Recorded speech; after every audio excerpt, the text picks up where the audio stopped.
Buenas, buenas. Aquí estamos en el podcast con el buen Mac Gutiérrez. Ya hace años de conocerte. Sí. No hemos sido como súper cercanos, pero sí hemos andado ahí viéndonos. No, y en más de una vez hemos platicado un buen rato. Platicado varias veces, pues. Sé que has sido como parte importante del ecosistema de Guadalajara, ¿no? ¿Cómo llegaste a eso? O sea, yo te conocí cuando estabas en Hackers and Founders. Sí. Tú empezaste esa comunidad aquí, ¿no? En Guadalajara, sí. Ajá. ¿Cómo llegaste a ese punto? Antes de eso, ¿qué hiciste? Vamos a empezar antes. Voy a hacer lo más breve posible, aunque creo que es relevante para el podcast. Entonces creo que Simón. En otros podcasts no es tan importante. Venga. Primero, yo llegué a startups por un Startup Weekend en 2011, ¿En 2010. dónde? Aquí en no había. El segundo. Aquí. Órale. El segundo que sucedió en todo México. Pero ahora regresamos a esa parte, ¿no? Ahí entré en este mundo. Yo empecé en tecnología desde que tengo uso de razón. 8 años, 6 años. No, yo creo que eran 6 años, ¿no? Cuando tenías que programar cada juego antes de jugarlo. Okay. Me tocó esa etapa de buenas a primeras. Después me desaparecí un rato. Conocí el internet cuando todavía no tenía interfase gráfica. Y me volví loco. Era mágico meterte a IRC y hablar con... ¿Y cómo llegaste a eso? Pues, ¿cómo? Eso fue en prepa, en el TEC tenían terminales... El Zencar. Antes de eso, tenían unas terminales de texto, o sea, que nadie usaba, estaban vacías siempre y estaban conectadas a internet. No recuerdo bien a qué, pero sí tenías IRC, Gopher, tenías varias cosas. Desde ahí, y ahí descubrí los...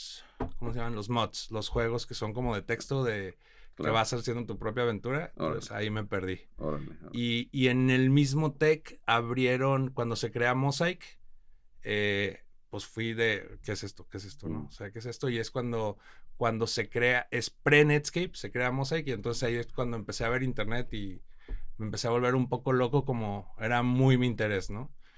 Poca gente sabes, pero en esos tiempos, después Guadalajara... de los primeros lugares en donde había internet, El Informador, el periódico, empezó a regalar acceso a internet. Entonces era El Informador, te conectabas al Informador para tener acceso a internet. Con tu módem. Exacto, con tu módem, así de teléfono y todo eso, había El Informador. Órale. Y había otras cosas que se llamaban BBCs. No son BBCs, BBD. No sé, ahorita se me fue el término, pero era... yo me conecto a tu compu y en tu compu hay un repositorio de cosas y así. Entonces había números de teléfono aquí. La del ITESO era muy famosa. Había varias cosas. Así que no era internet, pero era algo raro ahí, ¿no? Desde ahí empecé como...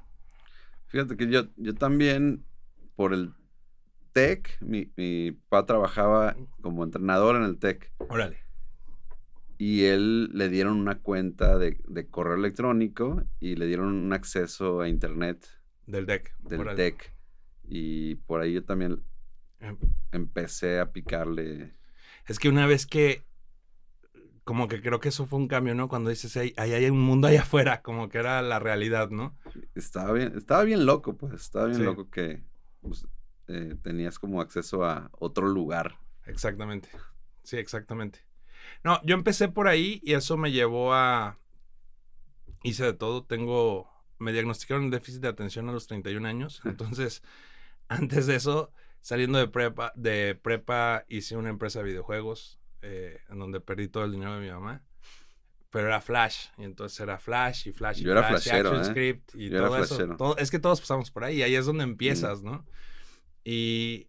después trabajé en Siglo XXI en el periódico por un buen rato y ahí fue, yo voy a hacer la página de internet, ¿no? Porque no se está haciendo, era bien chistoso, se cerraba el periódico a las 2 de la mañana, más o menos, y era, ok, vamos a copiar y pegar todos los artículos en una formita para que mañana en la mañana esté las mismas noticias que están en el periódico, en línea, ¿no? Y eran otros tiempos... muy diferentes de internet, pero creo que nos llevan ese camino. En ese camino de siglo XXI me fui orientando hacia diseño, mucho más hacia diseño. O sea, pero programabas, pues sí te has metido a... Programaba, siempre he sabido programar, pero nunca ha sido mi profesión o mi pasión, ¿no? O sea, ¿te has metido más al tema como creativo o como producto? Era un mix de todo. O sea, ahí te digo, no... O sea, tenía déficit de atención, pero yo no sabía. Entonces iba de aquí para acá, de aquí para allá, ¿no? Puedo programar, puedo diseñar, puedo hacer esto. Y me fui perfilando más hacia diseño hasta empezar a diseñar más y más. No sé si te acuerdas que había Tentaciones y esas cosas que antes salían ahí en el periódico, un semanal. Las portadas me encantaban. Y me fui encaminando ese camino, cerró ese periódico, me cambié a... Ahora me dio por aprender a hacer 3D, entonces 3D Max y todo ese momento, esa época. Yo también lo tuve. Y ahí, gracias a eso, empecé a entender un poco más de postproducción de video, porque estaba junto con Pegado, era hacer efectos para eso, entre una agencia que se llama Artefacto, que eran muy amigos también de los de aquí. Y de ahí ya como que dije, oye, creo que sí tengo que estudiar algo, ¿no? Porque ya me había salido de prepa y no había hecho nada. Entonces, entré a ITESO, estudié la carrera de diseño, la verdad la disfruté mucho, y de eso, ya para acelerarme, me asocié con uno de mis profesores, estuve trabajando en un estudio por un buen rato, en nuestro estudio, hasta que sucedió este Startup Weekend, ¿no? Y yo estaba trabajando en el estudio haciendo video, páginas también, tanto el diseño como la programación. Y pasa este evento de Startup Weekend en donde me acuerdo que era el último día, era el viernes, y yo dije, como que se me antoja ir, y les escribo, oye, ¿puedo ir? Y me preguntan, ¿qué eres? Diseñador. Dice, sí, no hay, vente. Entonces, de ahí, esa decisión fue como lo que me llevó a todo lo demás, ¿no? Participamos, conocí ahí a los que, esa foto de Startup Weekend es muy buena porque está medio ecosistema. O sea, Adal, Santiago Zavala, mucha gente que ahora está en Airbnb. O sea, era un perfil bien interesante. Y gané ese Startup Weekend, terminé en Silicon Valley y es como descubro Hackers and Founders en la primera noche. Entré a una startup que estaba siendo acelerada por 500 allá. Y pues de ahí salió. Me tardé. Esa startup se llamaba Activity Hero. Es un marketplace que sigue activo de actividades después de la escuela, ¿no? O sea, para niños y esos, ¿no? O sea, summer camps, no sé, clases de piano, clases de esto, todo eso. En aquel entonces, pero para mí fue bien importante descubrir algo, ¿no? Como yo llegué, para mí en Silicon Valley la parte bien interesante, que yo sé que tú pasaste un buen tiempo allá con Valero, fue el llegar y enfrentarme a que llegué, me preguntaron, ¿tú qué haces, diseñador? Ok. 5 minutos después, Jonathan, fundador de Hackers, llega y me dice, ellos necesitan un diseñador. Siguiente día a las 8 de la mañana estábamos trabajando. O sea, se mueve muy rápido. Mí es como, wow, o sea, cómo se están ayudando así de rápido y cómo se pasa la información, ¿no? Y con ellas trabajé unos 3-4 meses, pero algo que se me quedó muy bien fue, regresé a Guadalajara, dije, eso es esa interacción, mañana la puedo estar haciendo. O sea, el que nos ayudemos y vayamos más rápido, no necesito un gran cambio de sociedad. ¿Tu primer impulso fue cómo lo llevó a Guadalajara? Sí. No sé si el primer impulso, pues, pero mucha gente, su impulso es me quedo aquí, ¿no? ¿Por qué lo llevó a Guadalajara? O sea, ¿cuál fue la...? Yo iba por un mes casi. O sea, iba específicamente por un mes. Y eso me dio oportunidad fui a varios meetups, entender un poco más del ecosistema, conocer más cosas, pero lo que me quedaba eran esas interacciones, no solo de hackers, sino en varios lados, decir, aquí el conocimiento se mueve muy rápido y la gente está buscando interacciones en donde el valor se genere para los dos. Y eso en México no sucede tanto, ¿no? En donde los dos estamos buscando el mutuo beneficio, sino normalmente o muchas veces en negocios es quién gana y quién pierde versus cómo hacemos un mayor negocio, ¿no? Claro. Y a mí me hizo mucho sentido. No, y la apertura a simplemente sentarte a ver qué rollo es muy, muy abierto versus aquí que es difícil sentarte con muchos empresarios, pues. Claro. ¿No? ¿Cómo lo has visto después de que empezaste Hackers and Founders por acá? ¿Cómo has visto que se ha movido, pues? Yo creo que ha cambiado mucho la cultura. O sea, si bien no estamos al 100%, creo que culturalmente, o sea, todo lo que hicimos todos, o sea, tú, yo, lo que estudié en Ciudad de México, todos los esfuerzos que se dieron sí están dando frutos en cuanto a la apertura y esa posibilidad que tú tienes de hablarme, decir, hey, hay que juntarnos a platicar y que eso sea normal, pues, ¿no? O que puedas escribirle un mail a Adal de Quesky o a quien sea y que sepas que te lo va a responder, ¿no? No es, o sea, esa proximidad creo que ha cambiado mucho en relación a cómo era antes.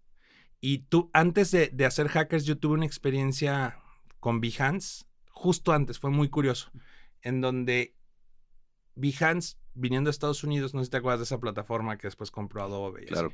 Bueno, había iniciado una cosa que se llamaba Programa de Embajadores y me llegó un mail, dije, yo sí, y era hacer meetups. Intenté hacer meetups de diseño antes de todo esto, iban 5 personas. Y yo decía, pues no le encuentro mucho el sentido a esto, ¿no? Nos vienen los 5 mismos siempre y ya. Y por eso es que para mí fue muy impactante en Silicon Valley ir a una reunión donde había a veces 30, a veces 50 y era una dinámica totalmente diferente porque el público era diferente, ¿no? Y eso a mí me cambió mucho la perspectiva porque dije, sí, pero pues es que tiene todo el sentido, ¿no? Compartir te ayuda a crecer, ¿no? Y es cómo funciona mucho el desarrollo a diferencia del diseño. El diseño es mucho más aprensivo. O era al menos, ¿no? En el diseño tradicional. La personalidad un poquito del diseñador cambia un poquito. Es un poquito diferente a la del developer, ¿no? Sí. Y creo que ha cambiado en el digital, ¿no? O sea... Sí, claro. Porque antes eras muy celoso de mi obra, ¿no? Mi copyright. Todo lo que importaba era el copyright y no el valor generado o la usabilidad o la interacción con el usuario. Todavía ves esas discusiones de que es que el logo... Y ahora que lo ves desde perspectiva, dices, realmente no es tan importante, o sea, claro. Porque es todo, ¿no?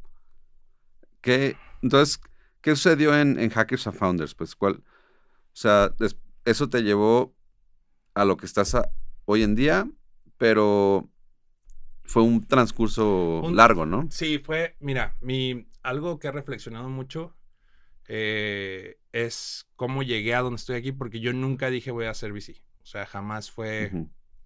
Hackers and Founders lo fue un poquito, ¿no? De alguna forma. Fue un mix. Ese modelito mix. ya es un mix. Venía desde... De allá, sí. Jonathan se llama. Jonathan Nelson, sí, pero es un mix. Realmente yo inicio Hackers and Founders por esta necesidad de decir esto tiene que pasar. Y a la vez de Hackers and Founders voy a hacer todos los Startup Weekends que se pueda. Porque para mí era el impacto de cómo hacemos que en México que se cree valor con tecnología y se generen estas cadenas. Ese era mi... Sí. O sea, no había otro driver. ¿Cómo generar comunidad? Exacto. No, y estas multiplicaciones, ¿cómo te convenzo de que te pongas a hacer tecnología para hacer una empresa de tecnología que genere mayor valor del que consume, ¿no? Ese era mi driver, no había otro driver. Entonces, antes de Hackers and Founders, el co-op, que ahorita hablo de eso, mi misión era esa, ¿no? Y creo que durante todo el co-op también lo fuera. Hicimos, te digo, participé en el segundo Startup Weekend, pero organicé el cuarto de México, el más grande, el otro más grande, en Chapala, en Tequil, porque dije, todos tienen que enterarse, todos tienen que hacer esto. O sea, ese era mi objetivo y no vivía de eso. O sea, yo tenía agencias. Eso te iba a preguntar, ¿los Startup Weekend generaban? No. Todo eso era impacto. O sea, era como hobby, ¿no? Decir, quiero que suceda. ¿Y tú hacías lana de una agencia? Participaba en una agencia de publicidad. Después también tuve ahí un poco, estuve trabajando en una de desarrollo a la par, pero era lo que me permitía hacer esto que me gustaba, ¿no? Y empecé a hacer un evento al mes, más los Startup Weekends, hasta que después eran 5 al mes, más hackatones, más esto, siempre con ese driver. Y fue cuando llega esta oportunidad con Jonathan que me dijo, oye, hicimos como este proyecto que es como una incubadora, aceleradora, en donde es como nos vamos a compartir participación entre todas las empresas y todo esto. Y como yo ya traía todo este drive, dije, pues sí, me salí de mis empresas y me fui a eso. Se suponía que ya había inversión. Al final, tuve que levantar un microfondo para operar eso aquí. Con eso empezamos a hacer que funcionara, y sobre todo era ir por idea stage. O sea, todos los que participaban en Hackers eran a nivel idea, ¿no? Y era vamos a aprender juntos. Entonces eso fomentaba mucho esa interacción de vamos a compartir, ¿no? Todos los viernes, y todos los conocíamos de los eventos. Sí. Así es como llego a Hackers, pero no empezó así. O sea, eso fue ya en 2016. Okay. O sea, 5 años después. Ok. Me tocó ir a alguno allá. Sí. Ahí a Mountain View, que creo que estaba el Hacker Dojo. En el dojo, sí, claro. Que olía mucho como a comida dentro siempre. del lugar. Pero sí me acuerdo que estaba súper bien. A mí me impresionó un poquito porque fue la primera vez que fui a Silicon Valley. Claro. Y las experiencias de los founders eran... Yo tuve esta empresa de millones de dólares y la quebré y así, y les recomiendo que no hagan esto y esto. Fui a un Fuck Up Nights. Ya, claro. Y pues era como, wow, qué pedo aquí, qué está pasando, pues. Y después vine aquí y se nota el contraste, pero se me hacía chido igual venir, pues, y porque la energía es un poquito la misma, ¿no? Sí, claro, no, y fue variando mucho. O sea, yo te puedo decir que al inicio Hackers and Founders era muy generalista porque no tenías tantas experiencias locales, pero ahí antes de empezar hablábamos de Navid, ¿no? El primer año encontramos a Navid y fue Navid a hablar, ¿no? Y entonces eso ya era un hit, y entonces era conseguir a gente que viniera de otros lados y era empezar a construir la cultura que era inexistente. Claro. Pero te puedo decir que el año 6, 7 y 8 ya había, o sea, ya teníamos experiencia de decir, a mí me pasó esto, no lo hagas, o esto está funcionando, eso. O sea, claro. La variación es muchísima del inicio y el contenido a donde terminamos, ¿no? ¿Qué aprendizajes te llevas de Hackers and Founders? Mira, sigo aprendiendo. Creo que, o sea, yo siempre he creído algo, y eso es importante, es para que las cosas pasen, alguien tiene que estar moviéndose, ¿no? Y lo he comentado con varios inversionistas, y es como comunidades, ecosistemas, y eso se tienen que mover porque alguien tiene el interés de que el desinterés, pues, de lo estoy haciendo porque tiene que pasar. No lo estoy haciendo porque vamos a extraerle valor, ¿no?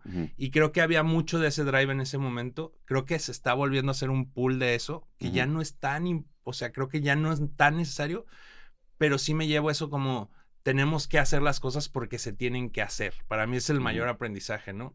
Que no todo es metrics driven o revenue driven, que hay cosas que se tienen que hacer porque tú sientes que se tienen que hacer. No, para mí es Hackers, es hacer 5 eventos al mes. Ya, no había en como donde métricos. No voy a ganar una utilidad, claro, ¿no? Claro. O después tener el récord Guinness de hackathon porque quiero que más personas, o sea, es algo que tengo una necesidad de hacer, ¿no? Entonces, para mí quizá ese fue el mayor aprendizaje, que solo lo puedo ver ahora, porque en su momento para mí era como, pues tengo que hacer más, como más, ¿no? Y looking back, si te pones a pensar y dices, ok, ¿por qué lo estaba haciendo si no había utilidades inmediatas o algo medible, ¿no? Y creo que eso era, ¿no? Eso era el drive, la oportunidad de que el bien común eventualmente fuera, ¿no? Ok. Y quisiera entrar un poquito a producto, pues. Claro, sí, claro. O sea, hoy en día estás en el fondo, es Magma Ventures, Magma ¿no? Partners. Ajá. Magma Partners. ¿Cuál es como su approach? Mira, en cuanto a producto, te voy a decir algo. Te comentaba que soy diseñador, fui profesor de diseño también, años en el ITESO. Antes de pasarme por completo startups, en cuanto entendí eso, para mí era, tenemos que cambiar todo, hay que hacer apps. O sea, tenemos que empezar a entender que la experiencia del usuario y el diseño de producto es algo muy relevante, y antes de salirme ya a dedicarme 100% más a startups, empecé a sembrar eso. Por 2 años creo que estuve todavía trabajando ahí como profesor. Ahora, en Magma, a mí me toca llevar la plataforma de soporte a los emprendedores. Es decir, yo tengo un equipo de seniors, de developers, diseñador, copy, en donde lo que nos toca es ayudar a, sobre todo, empresas que están empezando, en donde no pueden enfocarse tanto, no sé, en contratar landing, en todas estas cosas, o que van a contratar una agencia porque su core product es otro, en entrar a ayudar, ¿no? O sea, como fondo les apoyan en ejecución, pues les meten mano en producto no. Trato de evitar entrar a producto, salvo casos muy especiales en donde necesitas una opinión o algo, pero sí en lo que hay alrededor. Por ejemplo, siento que, por ejemplo, en una empresa que está empezando a crecer y tener resultados, en donde tienes limitada la cantidad de tiempo que tu equipo de ingeniería puede dedicarle a hacer tu landing page, ahí es donde entro a ayudarte, ¿no? Pero difícilmente vamos a entrar a cambiar tu producto porque es en lo que invertimos, ¿no? Es como... Y esa, ¿cómo lo manejas? Es como, ¿tienes una cantidad de tiempo destinado a cada startup o es como dependiendo cómo vayan necesitando? Sí, depende de los equipos. Yo creo que tenemos una muy sana relación en cuanto a... o sea, no creas que es algo que nosotros somos muy de meternos a arreglar todos, ¿no? Somos muy de precisión cuando es necesario, saben que existe eso. Entonces, casi siempre estamos trabajando con alguna empresa o varias, pero no es como forzoso, es decir, no tienes que hacerlo. Ok. Es algo que hacemos cuando lo solicita el emprendedor, sobre todo. Y entonces, tienen 150. 130 y tantas. 130 y tantas. ¿Qué porcentaje es early stage o en qué porcentajes están? Buena pregunta. No te puedo decir específicamente, pero yo creo que es algo similar a cualquier waterfall. O sea, vamos a tener el 70-80% en early stage y de ahí empiezan a variar cuántas etapas. Ok. ¿Han tenido exits? Sí. ¿Y los exits cómo o sea, han sido en México, han sido en Estados Unidos? En general, no sé si puedes hablar sí puedo hablar. No puedo hablar de montos, pero sí te puedo hablar de que, o sea, tenemos varios exits. En nivel de éxito creo que tenemos, o sea, que resuenan ahí dos grandes, ¿no? Uno es Bill Pocket, otro, hablando del ecosistema local, también tuvimos otro con Omnibank y tenemos otros que han sido buenos, pero no son tan rimbombantes, por decirlo así, ¿no? Claro. Suceden en todos lados, o sea, no hay... No te podría decir, es en México, no, es como de empresas. Te pregunto porque platicándolo con Javier y con amigos, pues, del mundo de startupero, creo que es lo que puede hacer girar un poquito el ecosistema en cuanto a que la gente, sobre todo, más personas lo vean como el camino. Claro. Te explico. Muchos amigos míos tienen la disyuntiva de irme a trabajar a una startup de Estados Unidos o quedarme aquí y empezar mi startup. Entonces, la mayoría se van porque hay más seguridad, hay más lana, Claro. Pero entonces el dinero se sigue yendo para allá, pues, ¿no? Y pocos son los que retornan la lana a empezar una startup acá o a invertir las startups acá. Entonces ahí yo creo que se mueren muchos esfuerzos, pues. Claro. Entonces mi pregunta va en ese sentido. ¿Qué crees que podamos hacer para empujar a que sucedan más exits? O a lo mejor no es el camino, a lo mejor es que sean rentables y que de ahí genere flujo.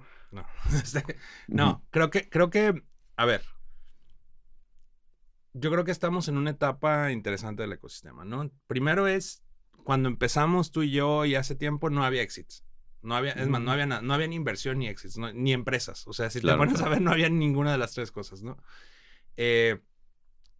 Creo que hoy el momento del ecosistema es muy diferente, en donde hemos pasado por varias etapas, ¿no? Primero tuvo el boom de empezar a hacer empresas, luego tuviste INADEM financiando cosas que a veces ni debían estar siendo financiadas y otras que sí sirvió que financiaran.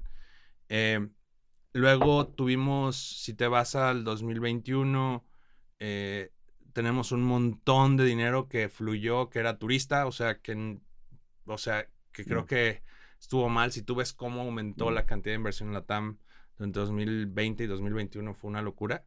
Ese dinero se fue y entonces por eso aparentemente como que todo volvió hacia atrás.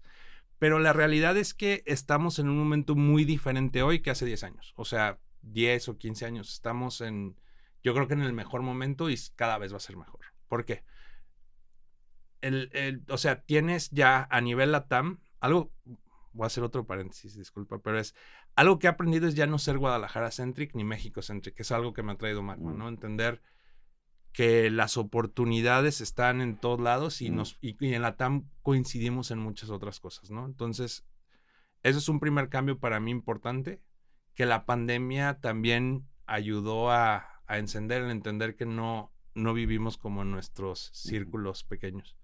Pero ya esos eventos de liquidez que no existían ya existen, ¿no? Quizá todavía no son tan frecuentes, pero ya existen. Okay. Y ya existen en 2 niveles que están sucediendo. Uno es ya en nuestra vida, no antes, es ya vimos una compañía de creación a salida pública con Nubank.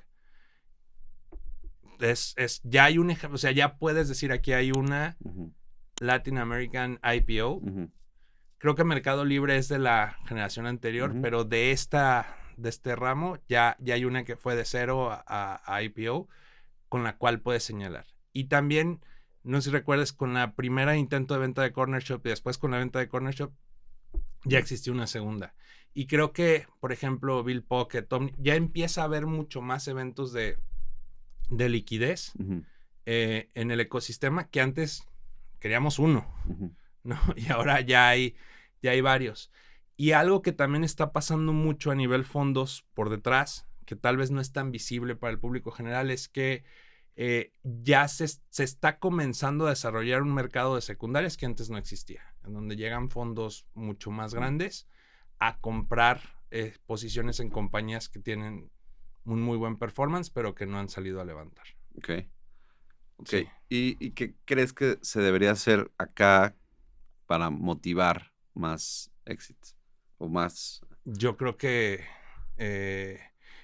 son un producto, o sea, yo creo que no veo como, más bien, lo que pienso es que va a pasar. O sea, no siento que tengamos que hacer. Creo que el ejercicio de hacer buenas compañías que crezcan provoca en sí mismo la necesidad de comprar otras compañías, claro, tener eventos de liquidez de manera constante. Sí, entonces el foco sería enfocarte.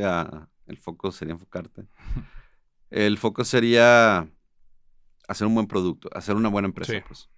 Sí, y en relación al podcast, creo que algo que es notable es el nivel, algo que yo he notado en las aplicaciones. Nosotros revisamos más o menos 1,600 oportunidades de inversión al año. Okay. A mí me toca hacer el RP y todo, entonces tenemos muy claro el nivel de producto con el que están llegando las empresas.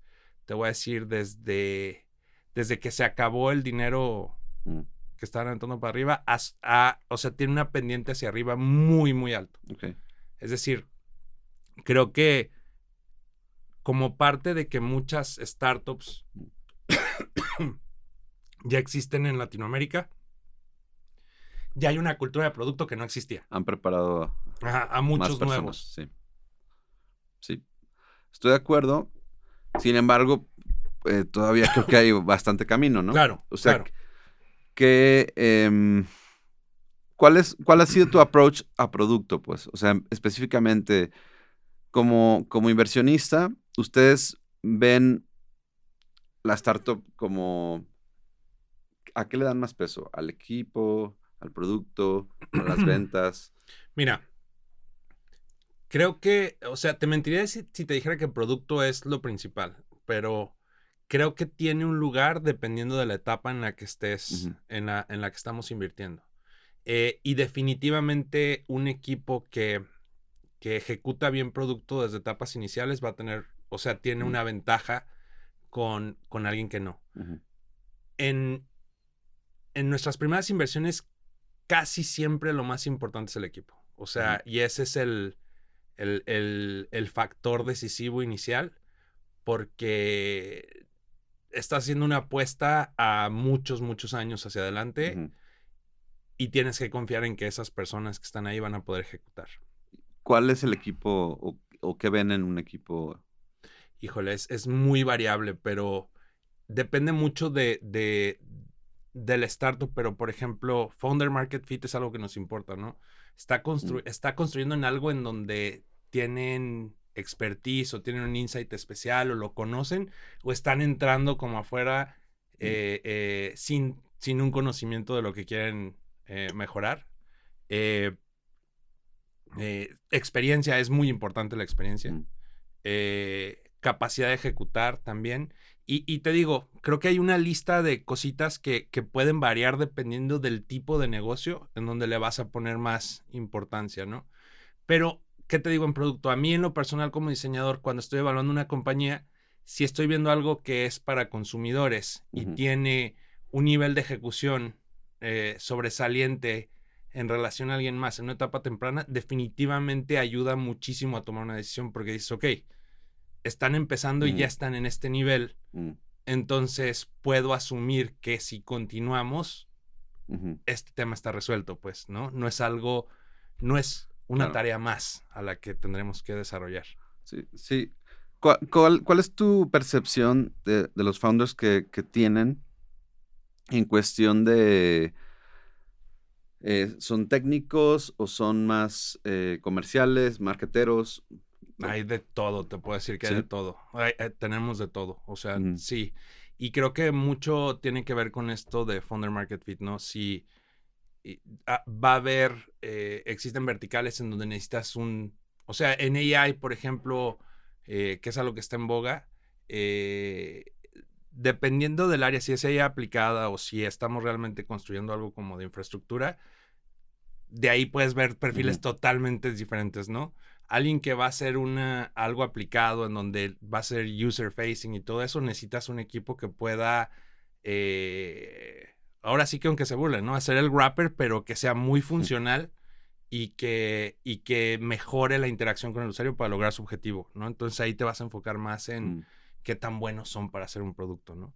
Versus algo de infraestructura en donde estás buscando muchísima más capacidad técnica y el nivel técnico es lo que te va a ayudar a evaluar la empresa. ¿Tienen o sea, alguna guía de qué industrias o algún tipo de como parámetros para, no sé, invitar a founders que se metan a ciertos o a ciertas industrias o a ciertos productos o a ciertos mercados? No, si te refieres como YC que hace la lista de... No, aunque sí históricamente hemos invertido en un par de cosas así en donde Nate, mi socio, creo que a Home y a otra empresa entramos y dijo, tengo este problema, ¿quién lo está construyendo? O sea, eso sí lo hemos hecho en donde internamente decimos, esto creemos que es importante, vamos a tener los ojos abiertos hacia allá, pero de manera pública no. Creo que lo que buscamos es cosas que solucionen problemas de la TAM. Eso es mucho nuestro. Esa es la guía, pues. Una de nuestras guías. Creemos que la oportunidad es muy grande. Ok. ¿Qué viene? O sea, ¿tú cómo ves el tema del AI? O sea, ¿cómo ves como el futuro próximo? Yo creo que por todo lo que he hecho, creo que el AI es una gran oportunidad de consolidar lo que hemos estado haciendo en la TAM. No creo que va a ser fácil, pero sí es una tecnología mucho más asequible para la mayoría de la población, ¿no? Es muy difícil, lo comentaba con José, de hecho en su podcast es muy difícil que yo convenza a un adulto mayor de que use una nueva tecnología, pero es muy fácil que personas de 90 años usen WhatsApp, ¿no? Entonces, creo que hay una oportunidad especial para la TAM en esta ola tecnológica por la forma en la interacción que se está logrando y también por el desorden que es la TAM y la capacidad que tiene que podemos desarrollar de darle orden con inteligencia artificial. O sea, por ahí creo que hay muchas oportunidades. Como que hace fit las cualidades de la inteligencia artificial en ordenar cosas que han sido difíciles de ordenar. Exacto. No, y también creo que esto mismo va a aumentar la eficiencia muchísimo porque, insisto, es accesible. Entonces, yo creo que uno de los sectores que van a tener la mayor disrupción son los godines, ¿no? Los clásicos, o sea, ese meme mexicano en donde vas a trabajar a cumplir horas, pero realmente no estás generando valor porque, no sé, hacer Exceles o gráficas o reportes es algo que ya no es valioso. Sí. Ok. Algo que también te quiero preguntar es, estabas en Hackers and Founders y había muchos meetups. Estoy hablando localmente en Guadalajara. Sí. Últimamente no lo he visto tanto. No sé si es porque yo he estado un poquito más alejado. No hay. O es porque se ha disminuido. Mira, más bien, creo que voy a hablar desde el desconocimiento, pero te voy a decir lo que sí sé. Yo en 2019, después de haber hecho más de 350 eventos, dije, en diciembre, justo antes de la pandemia, fue antes, no fue por la pandemia, pero dije, necesito tomarme un respiro. Y hicimos una pausa, ¿no? Después pasó la pandemia y creo que eso llevó creo que eso ya no solo era yo, sino que todos los demás que organizaban, pues era muy difícil, ¿no? Realmente sé que existen las comunidades, por ejemplo, técnicas siguen reuniéndose. No sé si con la misma frecuencia, pero sí tengo visibilidad de que las comunidades técnicas existen. Creo que están renaciendo las comunidades de founders, también están empezando a hacer. Javier creo que está haciendo un gran esfuerzo, tienes el Tech Week en Ciudad de México. O sea, creo que el ecosistema empieza a renacer, pero un argumento que yo tengo es que creo que algo que todavía no cuaja es cómo es la comunidad ahora que sí hay startups y ahora que sí hay VCs y ahora que sí hay programadores, ¿me entiendes? Porque antes era, no hay nada, tenemos que construirlo, y ahora creo que hay más, y yo imagino que muchas cosas están sucediendo donde no las podemos ver. ¿A qué me refiero? Dentro de las startups, ¿no? O sea, dentro de una startup grande, podemos ver que sale gente a crear empresas. Entonces están desarrollando estos mecanismos que antes sucedían en Silicon Valley, creo que están sucediendo. Coincido en que probablemente falte más. Viene del COVID y creo que de falta de gente de lo que te decía, que quiere hacerlo porque tiene que pasar. Claro. Pero no dudo que, o sea, eso va a renacer eventualmente, ¿no? Y sí está pasando por detrás, o sea, quizá no es tan notorio, visible, pero si no, no habría nuevas empresas. De alguna manera está pasando algo. ¿Cómo ustedes se enteran de nuevas empresas?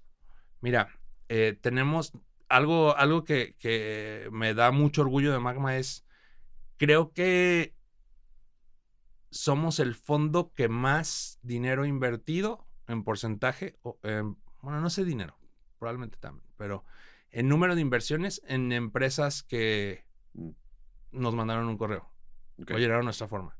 Alguna vez en Twitter preguntaron eso y yo respondí 30% y todos los otros fondos dijeron 0, ¿no? Entonces, algo que tenemos es que recibimos una gran cantidad de empresas que van a la página y aplican. Y tenemos la cultura de responder el 100% de las aplicaciones.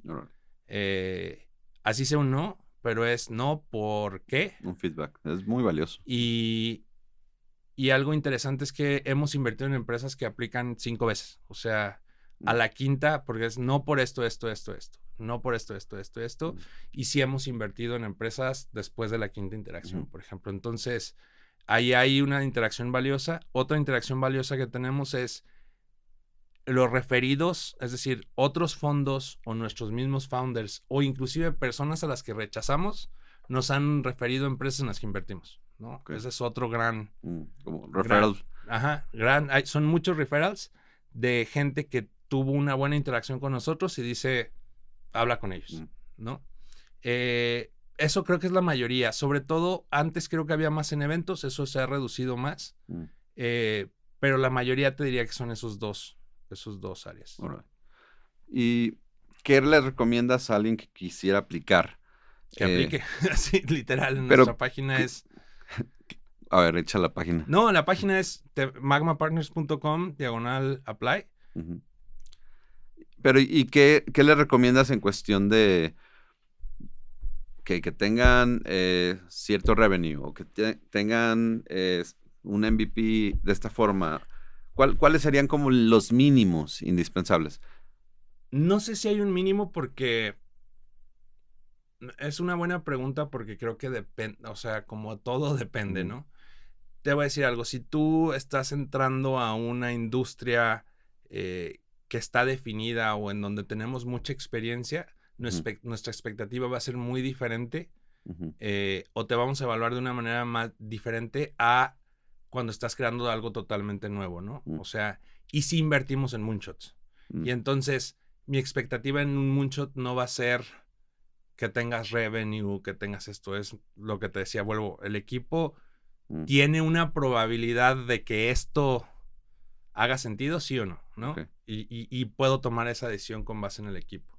Pero si tú vas a buscar ya sea una ronda más grande o tú ya tienes algo de tracción, entonces yo voy a tener comparables y generalmente voy a ver conforme a mi portafolio, conforme a mi experiencia previa, voy a evaluar tu crecimiento o tu, o tu revenue, etcétera. Depende de la etapa. O sea, es muy variable, ¿no? Okay. Pero sí, o sea, si tú siempre...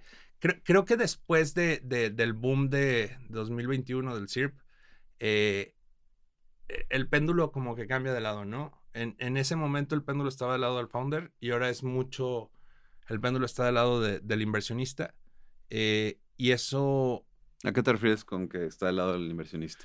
Cuando hay mucho capital, o sea, cuando los intereses están en cero, el capital tiene que colocarse en algún lugar. Entonces, en esos momentos los founders estaban recibiendo rondas muy rápidas porque no había dónde poner el dinero para que haya retornos, ¿no? Digo, es muy simplificada esa explicación, pero es eso. Y hoy que hay intereses altos, VC compite contra esos intereses altos. Entonces, VC, que es un asset muy riesgoso, tiene que competir contra bancos, contra lo que tú quieras. Entonces, hoy quizá está del lado del inversionista en donde se puede tomar el tiempo de evaluar las oportunidades y quizá está esperando mayor desarrollo, mejores métricas, o puede tomarse el tiempo de decidir cuánto invertir, ¿no? ¿Cuándo invertir? Pero ¿crees que sí? O sea, sí hay oportunidad, pues sí hay mercado, sí hay lana. Sí. Sí. ¿Cuál es el ticket mínimo que ustedes manejan? No tenemos. O sea, hemos hecho de todo. Te diría que nuestro sweet spot está entre 100, pero hemos hecho tickets. O sea, creo que nuestra inversión más grande es de 5, 8, ¿y cuánto es el SPV? O sea, millones. O sea, ese es nuestro rango es muy grande porque como fondo algo que hacemos es ir construyendo una posición. Preferimos entrar temprano y conocernos y empezar a invertir más en rondas subsecuentes. Pero de repente sí tenemos, cuando se presenta una buena oportunidad, vamos a entrar en serie A o en rondas más adelante. Ok. ¿Algún punto, algún tema para cerrar? ¿Algún tema? Pues yo creo que volver a producto. Yo creo que si tienes diseñadores, deben de... Yo les insisto lo mismo que decía hace muchos años, y es que tienen que cambiarse a este modelo. O sea, creo que hay una gran oportunidad en producto para diseñadores, para personas que piensan, simplemente el tener el feeling de decir, oye, ¿esto cómo funciona en relación a la persona que lo va a usar? Aprender a pensar en todos estos flujos. O sea, creo que producto presenta una gran oportunidad, sobre todo en startups, para agregar valor desde muchos lugares, ¿no? Tienes a los diseñadores que quizás son más visibles, pero hay muchos founders que lo que saben es tener el feeling del usuario y entender cuál es la mejor forma de quitar fricción. Puedes tener programadores que son, que al tener esa sensación de producto van a optimizar las cosas que el usuario necesita versus las que el programador quiere optimizar, ¿no? Te pongo un ejemplo. Ahí Javier de Avena tiene muy bueno. Tiene nutriólogos, pues. Claro. Y por ahí están varios de su equipo, pues, como nutriólogos que han crecido al liderazgo de producto, pues. Claro. Pues porque conocen el producto y ellos son eran los usuarios del producto, entonces se vuelven muy sensibles de los problemas y ahora son los que saben cómo hacer los features o tienen ideas, votan, ¿no? Exacto. O sea, sí, para mí eso tiene todo el sentido. Y no sé, creo que no solo, como tú lo dijiste, no es solo diseño, pues. Sí, no, hay muchas más áreas. Creo que desde marketing también puedes meterte a producto y hacer producto y estar involucrado en producto, ¿no? Obviamente cuando estás en una startup, estás haciendo un poquito de todo, eres más generalista. Claro. Y con mayor razón creo que aun cuando seas de marketing, puedes meterte a producto. Aun cuando seas de desarrollo, puedes meterte a diseño. Y puedes involucrarte en tomar las decisiones de hacia dónde va el producto. 100%. ¿No? 100%. Yo te diría que, o sea, esto viniendo de diseñador, pero creo que esto es en general. O sea, antes decían que la marca era todo lo que hacías. Creo que especialmente en productos digitales esto es, o cambia un poco, ¿no? Tu producto es lo que es tu marca y tu todo. Y todo lo demás es secundario. Entonces, ¿y qué es el producto? No solo es esta capa en donde el usuario te usa, es el servicio al cliente, el cómo lo adquiriste, cuál es el mensaje. Sí, todo, ¿no? Los mensajes de WhatsApp, las redes sociales, el Instagram, los bots que tienes, lo que sea, es parte del producto, pues. El tiempo de respuesta a un request de soporte, te aseguro que a muchos productos que quizá no son tan buenos, los salva, ¿no? Y es parte, dicen, es que él me atiende mejor. No sé, creo que hay muchas áreas en donde de cómo afrontar el producto si lo entiendes como el core del negocio.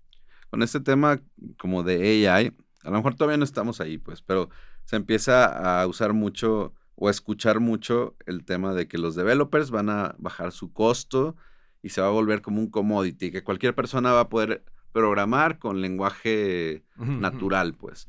Y ya, pues, por ahí está Cursor, que puedes preguntarle 2, 3 cosas y te bota un código, una aplicacioncita, ¿no?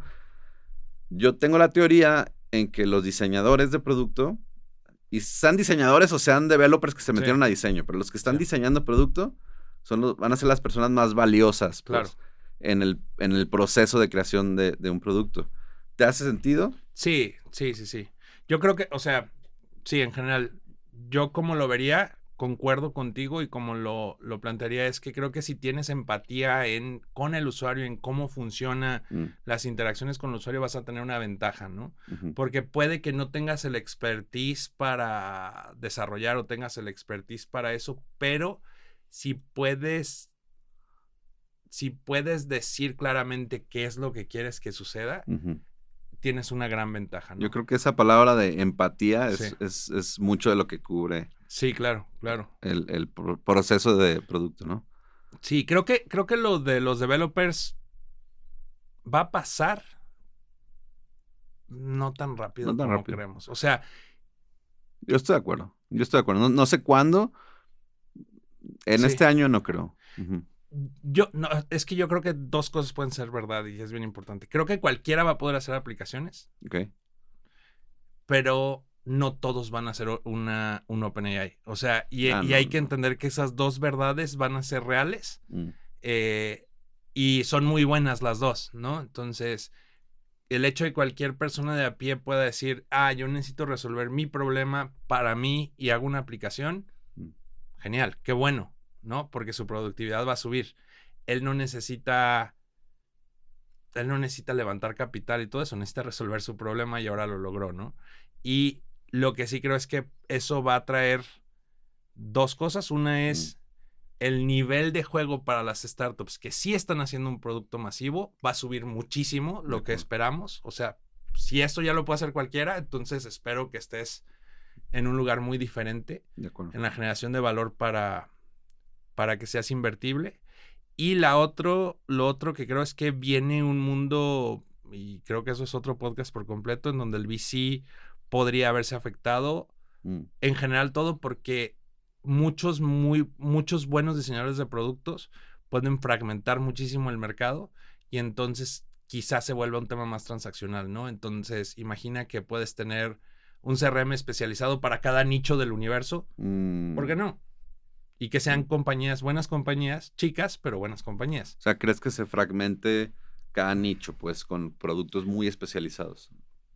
¿Por qué no? ¿Sí me entiendes? ¿Y cómo afecta eso al VC?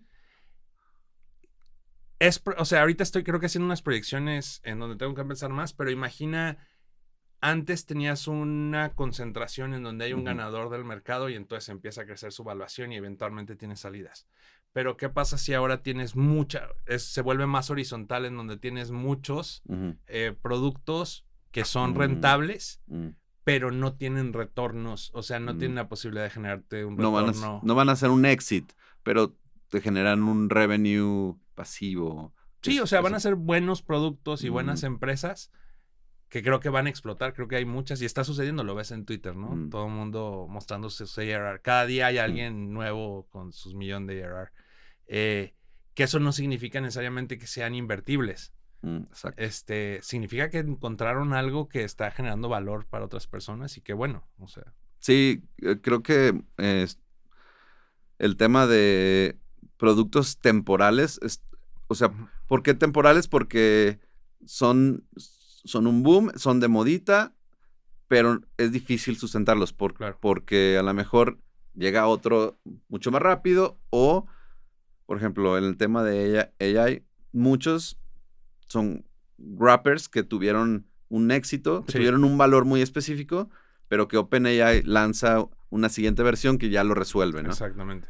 Entonces, no quiere decir que no hagas AI, pues, pero sí que pienses, o sea, un poquito más allá de hacia dónde va a ir los que llevan la batuta, ¿no? Sí, y hay diferentes, o sea, y lo que te decía, o sea, creo que va a haber un lugar para todos. Para mí sí viene una época de bonanza, al menos en productividad, estoy seguro de que, eso estoy seguro. En cash muy probablemente también, o sea, en capital, muy probablemente también. Pero creo que es bueno para todos el que, no sé, el que tiene el problema genere su herramienta para resolverlo. Y algunas de esas van a ser geniales y se van a volver una gran oportunidad y otras no. Y en relación a los wrappers yo no tengo problemas con los wrappers cuando tienen una razón de ser, ¿no? Es decir, no todos tienen que ser un LLM, pero sobre todo en Enterprise vas a encontrar casos en donde tienes un caso muy específico y tienes que ajustarte a todo, a la empresa, y eso va a escalar mucho. Y es un nicho de mucha lana. Ajá, y para ti los LLMs van a ser un commodity, o sea, es algo que vas a poder estar cambiando. Entonces, más bien, tu wrapper cada vez va a ser mejor cada vez que hay una nueva versión del LLM. Si hay otros, como los que dicen, donde van a ser reemplazados, porque pues es lo normal, ¿no? O sea, Apple hace aplicaciones, hizo podcast cuando empezó a ver que funcionan los podcasts, hace maps, o sea, eso es parte del ciclo de vida, ¿no? Claro. Está bien, pues, invitado cualquier otra ocasión. No, gracias por invitarme. Estuvo buena la platiquita, pero luego volvemos a hacer otro. Sí, no, con mucho gusto. Gracias, Encantado. Mac. No, gracias a ti, Rafa, por invitarme. Gracias.